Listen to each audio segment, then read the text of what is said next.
எல்லா திட்டங்களையும் தமிழ்நாட்டுக்கு வர வேண்டிய நிதி முறையாக வர்றதில்லை. இயற்கை பேரிடர் காரணமாக ஏற்பட்ட பாதிப்புகளை சரி செய்யக்கூட நிவாரண நிதியை முழுமையாக தர்றது கிடையாது.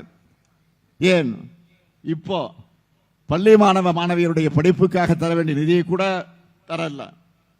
இந்த நிதியை தரணும்னா என்ன சொல்றாங்க, மும்மொழி திட்டத்தை ஏத்துக்குங்க என்று நமக்கு நிபந்தனை போடுறாங்க. இது ஒன்றிய அரசு ஏன் செய்து தெரியுமா? தமிழ்நாடு இந்த அளவுக்கு முன்னேறி இருக்கிறதுக்கு காரணம் இருமொழி கொள்கை தான் என்பது அவங்களுக்கு தெரியும். ஒன்றிய அரசோட எல்லா புள்ளி விவரங்கள்லையும் முன்னிலையில் இருக்கிறோமே, அது தெரியாத அவங்களுக்கு நல்லா தெரியும்.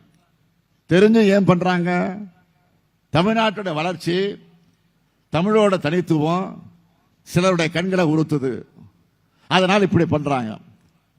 உலகம் முழுக்க நம்ம தமிழர்கள் பெரிய பெரிய கம்பெனிகளில் பெரிய பெரிய வேலைகளில் இருக்கிறாங்க. அதுக்கு காரணம் ஆங்கிலம் கத்துக்கிட்டது.